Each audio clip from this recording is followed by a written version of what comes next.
Thank you, Ellen. I love that song. Thank you, Music Team Patty.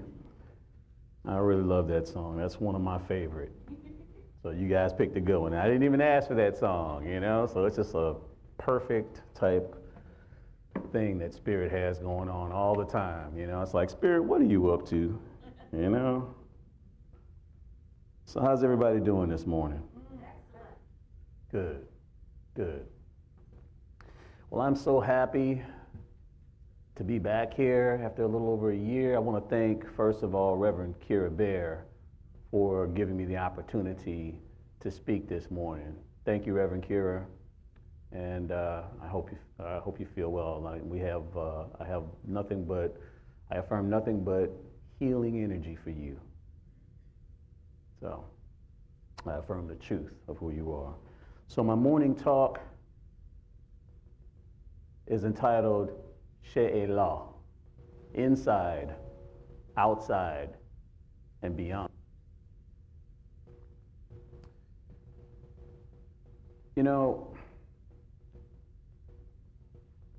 Before Christianity began, Judaism. And in their culture,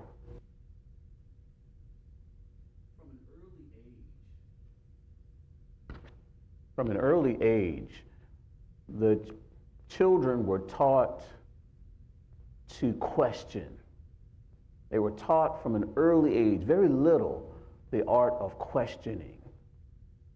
You see, it was believed that questioning brings forth answers and adds to the richness and depthness of living, of being. Questions.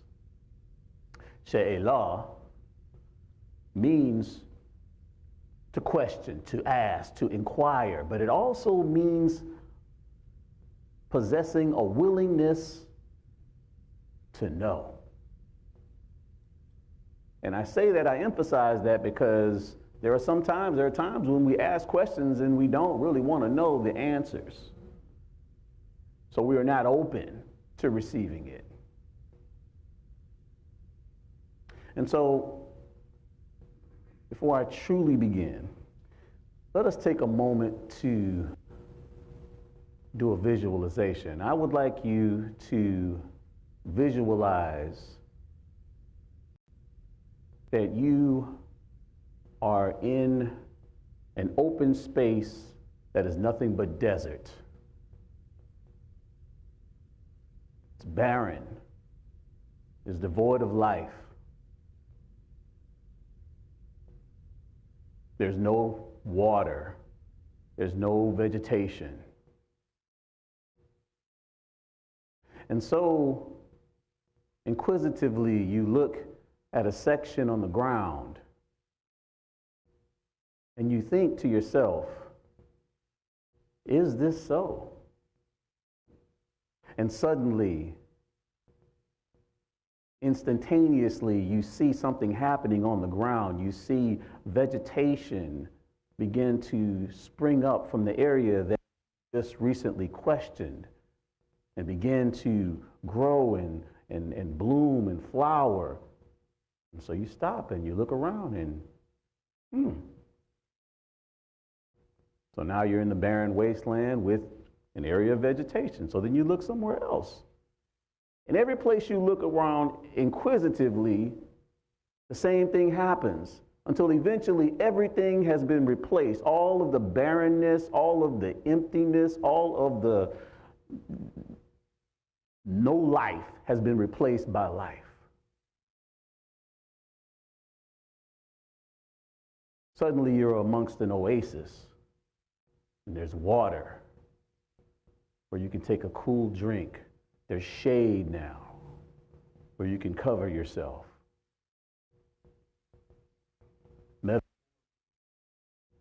Metaphorically, this is a metaphor for a world of appearances. A world where things seem a certain way. A world where our perceptions seem a certain way at first glance.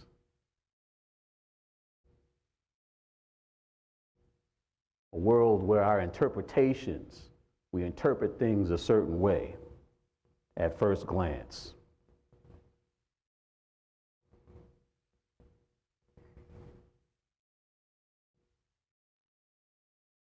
This is what we're experiencing now in a polarized country.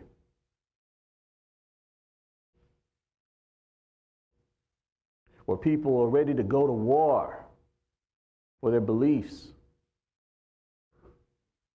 Where beliefs are dividing us against our brothers and sisters. Where we elevate the belief above the person, above the human being. Where if people don't believe or perceive as we do, then they are somehow the enemy. Is this the Christ? Is this what our elder brother Wayshower and master teacher in first century Palestine was attempting to convey? Is this what he was trying to teach us? Yet that is what we're seeing. And we're seeing it in greater and greater degrees.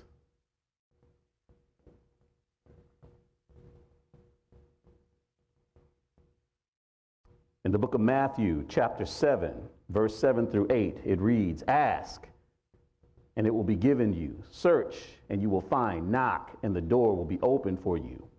For everyone who asks receives, and everyone who searches finds, and for everyone who knocks, the door will be opened." Metaphysically, there's a meaning to this scripture, to this passage. Metaphysically, there is an inexhaustible supply of in the invisible realm, which awaits our call upon it. Its manifestation is dependent only on our understanding of what we are to do to bring it into manifestation. Shelah. Ask and it will be given to you. Search and you will find. Knock and the door will be open. And so, place of our area of our journey to go in our journey in Shelah, inside, outside, and beyond, is inside. In order to experience that oasis, we must go inside.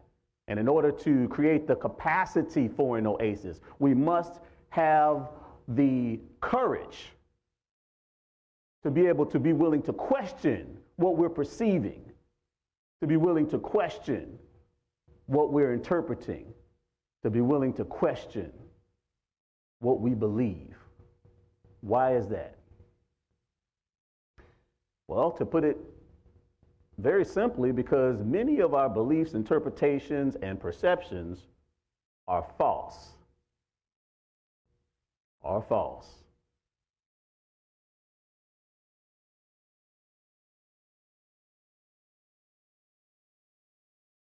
And number two, because questioning leads to freedom.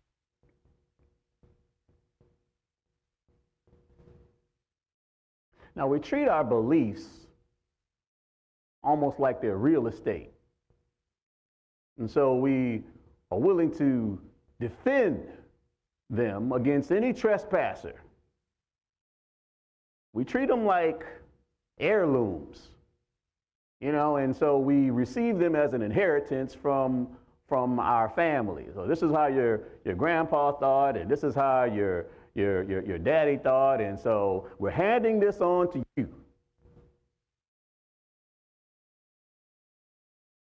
Many of our beliefs come from our associations and the groups that we identify with. They aren't necessarily our own, but in each group there is a collective set of rules and norms and ideas. And so we tend to associate them because because we're part of the group. So we tend to associate them. Maybe we don't associate it with it all the way, but we do associate because we want to be part of the group. I don't think this is working. I'm going to have to use this.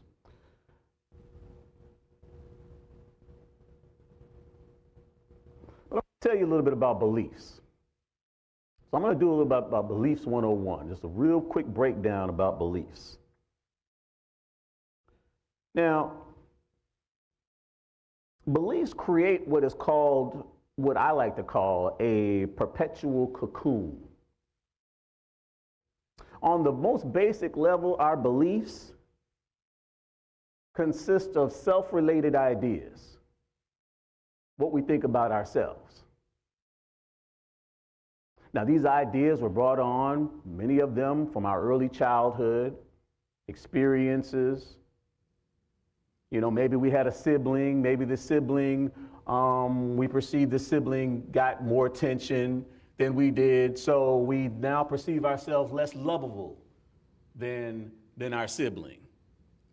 And so this impacts the way we see things because, you know, when we really believe something and we get invested in that belief system, then our brain, you see, our brain is not going to disagree with us. It is not going to disagree with us. It is the perfect servant.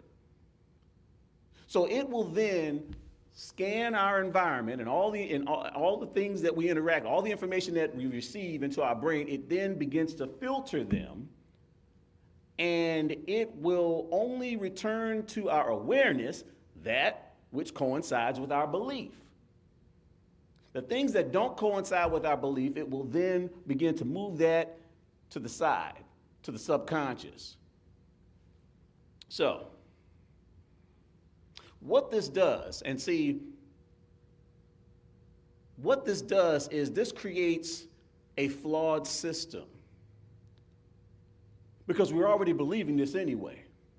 And so it's like a mouse running on a hamster wheel. We're just getting the same thing over and over again.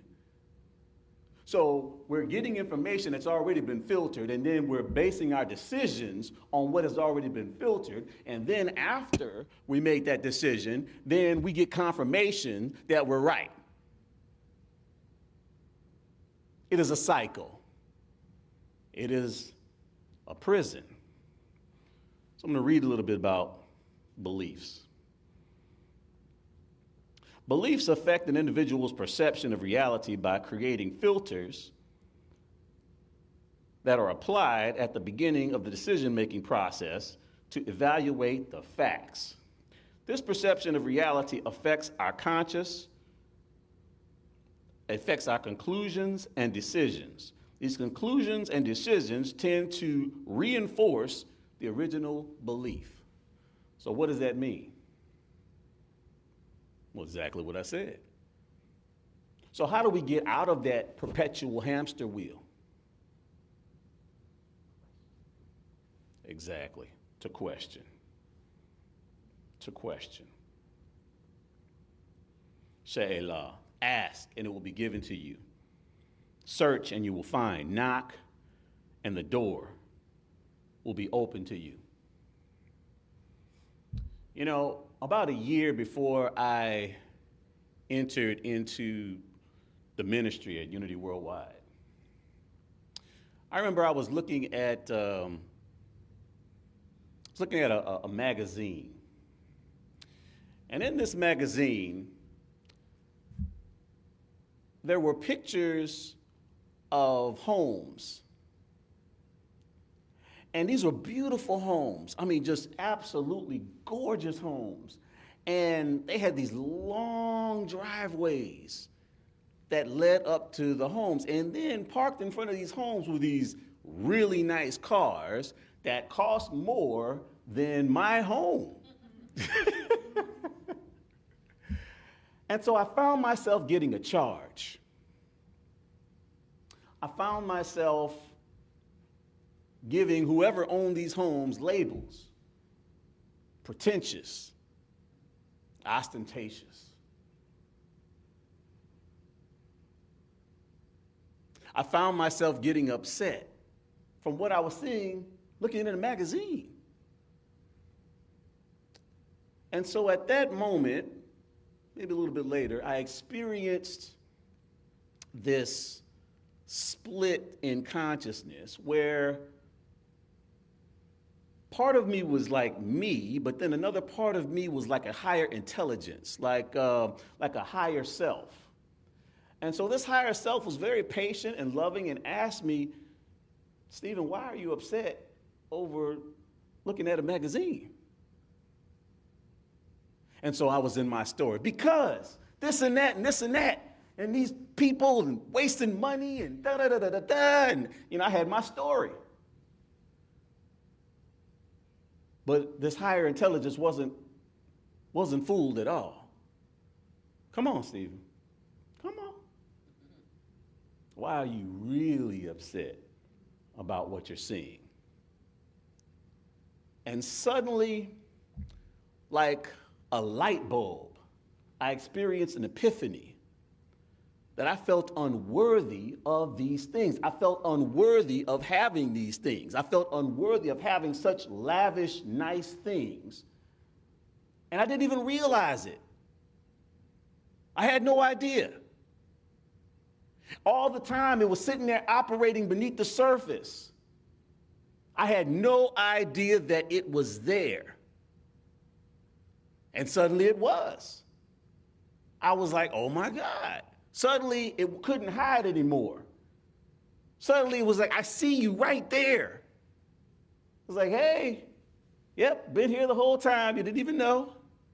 Been impacting your decisions and things like that. So I began to do a review and go over my life, go over little instances where this belief impacted some of the decisions that I made. And at the time, it made perfect sense back then. But now, as I saw that this was just a belief, an erroneous belief that I had, I could see where it was a flawed decision.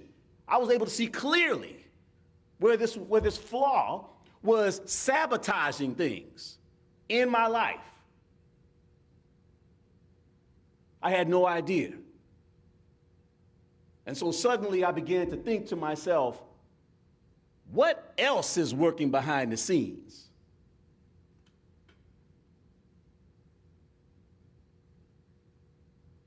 That is how they work.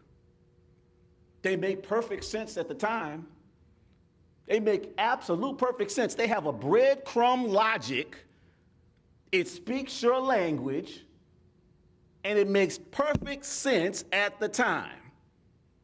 And that is why we must develop within us the capacity for questioning and the willingness to know, to receive, to experience truth.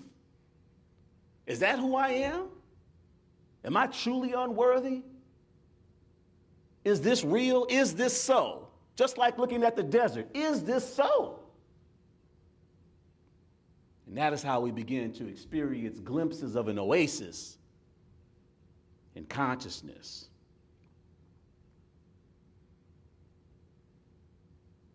Charles Fillmore, co-founder of Unity, one of his favorite sayings, I love this: I reserve the right to change my mind. He didn't believe in being just fixated in one idea, one belief. He knew that life wasn't about that. It was about constantly exploring and growing and evolving. And what you may think today may not necessarily be what you think later on. This is my truth today, but later on this may not be my truth. But if I am not open to that evolution, then I stay stuck. I imprison myself. I stay stuck in a perpetual world of my being right, because it's not going to disagree with me. It's always going to make sense. If those other people, if they would just straighten up and do right and just be like me and think like me, everything would be okay. Does that sound familiar? Okay. Just want to make sure I'm not the only one.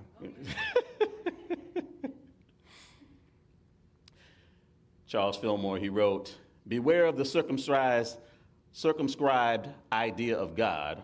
Always provide for an increase in your concept.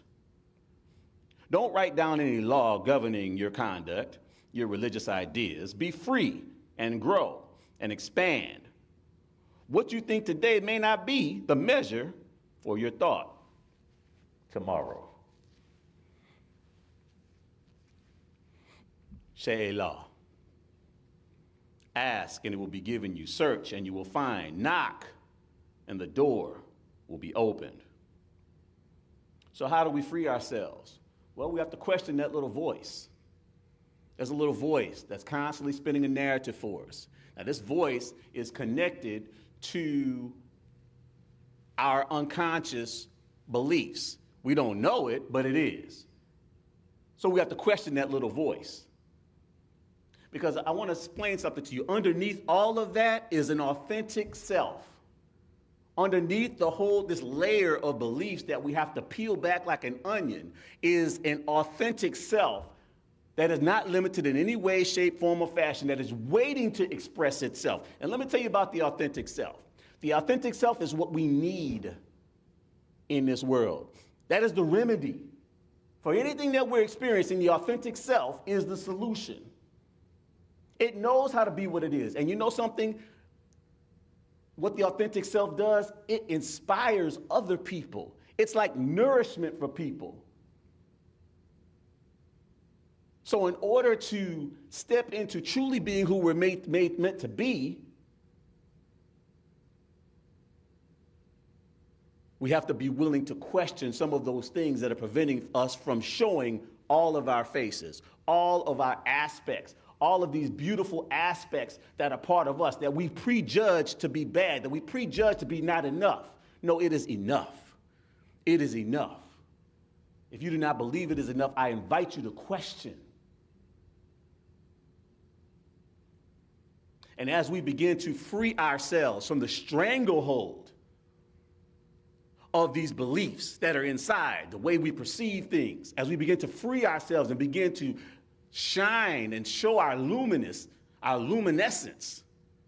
so do we begin to relinquish in the external, we begin to relinquish our hold on other people as far as what they should be and how they should act and how things should be and things like that. And so we stop shoulding on people.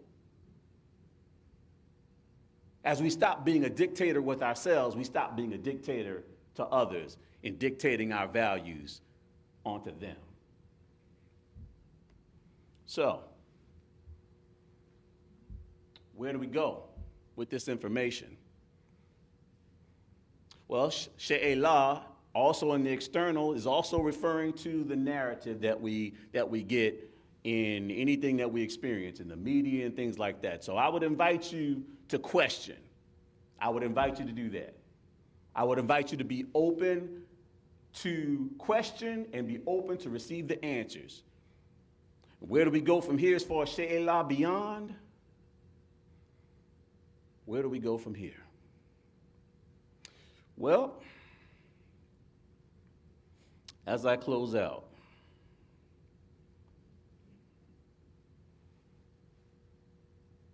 I'm going to read a quote. We shall not cease from exploration, and the end of all exploring will be to arrive where we started and know the place for the first time. T.S. Eliot. Brothers and sisters, a people divided is a people with no voice. A people divided is a people with no power. And so I pose a question to you, to everyone who's watching. Who stands to gain from a people divided?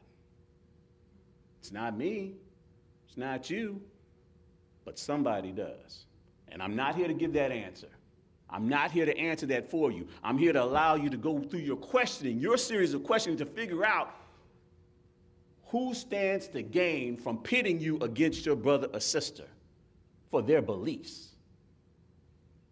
So I invite you, in closing, if you're a Republican or if you're a Democrat, I invite you to reach across the party line and begin to communicate with your brother or sister. And through that communication, create a pool of shared meaning where you can then come from an elevated form of consciousness where you actually know this person for more than just their ideas, where you have not elevated their ideas to be who they are.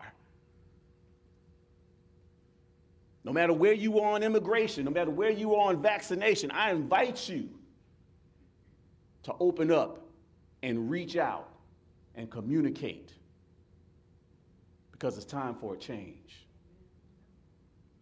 And that change begins with us. Now, brothers and sisters, go and be that light that your Father, Mother, God intended for you to be.